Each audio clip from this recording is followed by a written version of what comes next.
Welcome. Thank you for your time and attention. I'm going to share with you today some of my work as a professor and what I profess. And then I'm going to leave it to you to decide if it's relevant and good for your business and the community and society that you're a part of, and give you some steps on how you might use it if you think this is useful for you. I wish we were meeting face to face and sharing space, and maybe sometime in the future we might.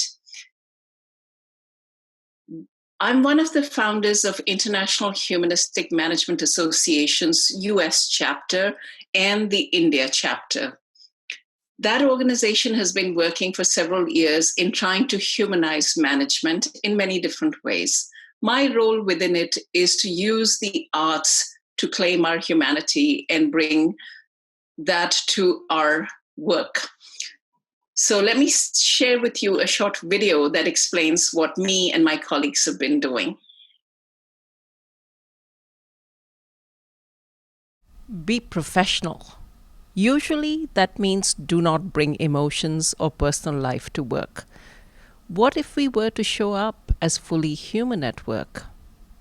A few years ago, I heard the CEO of a global pharma company chant a long Sanskrit prayer to a packed audience of American management professors. I wondered what Sanskrit chanting had to do with mindful business. He told a personal tale about how his spiritual practice guided him through some tough business decisions, and how he came to be so public about what he had previously guarded as his private practice. I turned to the arts for reconnecting with my spirit: poetry, improv, music, paintings, etc. What if I brought these to my professional life? Fast forward 4 years, and I have offered several contemplative and experiential art workshops at professional conferences with and for business professors and students, encouraged by the feedback and success. I was surprised when my first proposal for an experiential improv workshop passed the competitive peer review process. The attendees were surprised that instead of the usual presentation on how to use improv, they were guided to play together. We all were surprised, pleasantly, at the way many untold stories spilled out in our play, with a lot of emotion, connecting us as community, even though we had started the hour as a room full of strangers. In the closing circle, one professor said, "Laughter has no accent."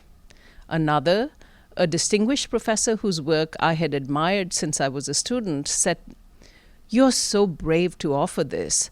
I wrote academic articles about improv, but practicing it is the best way to demonstrate its power."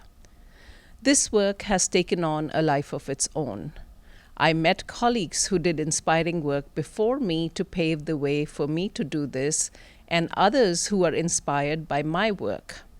Nancy lived a dual life as a management professor and an artist, hiding one side from the other.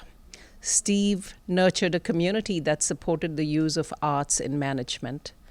Vasanthi was inspired by our contemplative arts salon to return to her love of dance and create a training program for 500 women leaders for a large pharma company using a dance concert. The time seems right for bringing our humanity to all that we do. Being human is being a good professional. Let the arts connect and gently provoke us towards humanizing business management.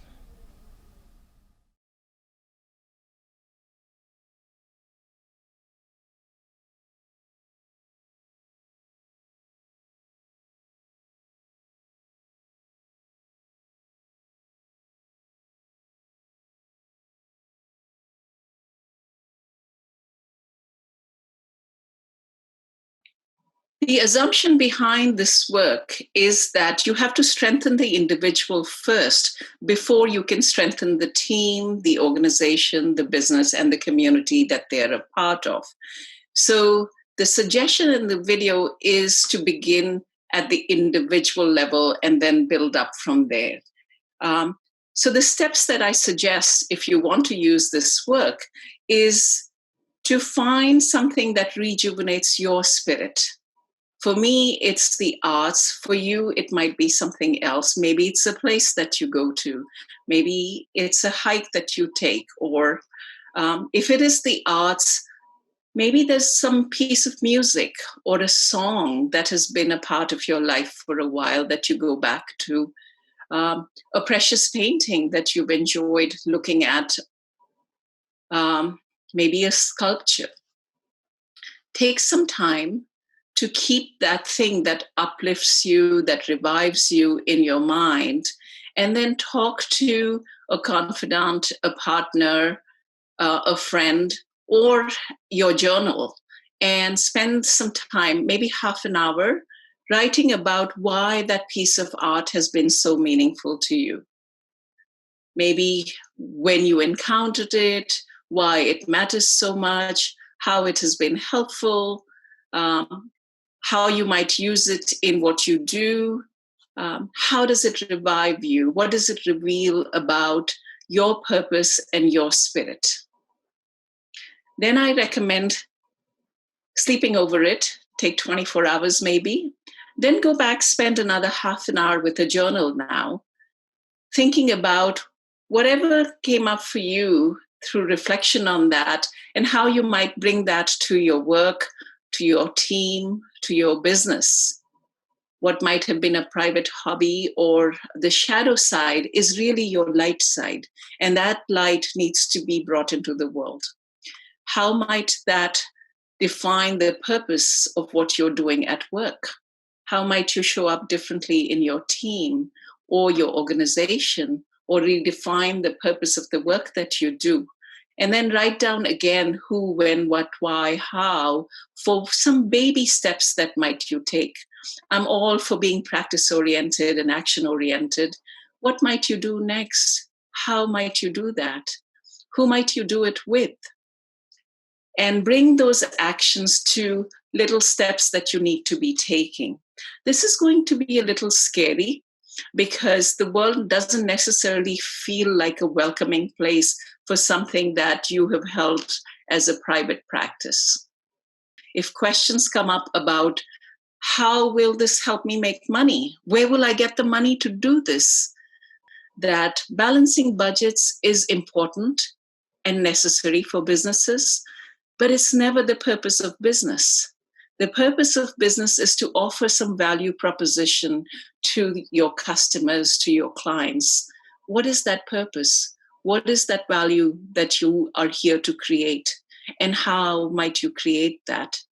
That is what you need clarity on to reimagine the business and the organization and society in the post-COVID world when so much of the old systems have fallen by the wayside. Deal with those resistances, but also know that money is not always a barrier.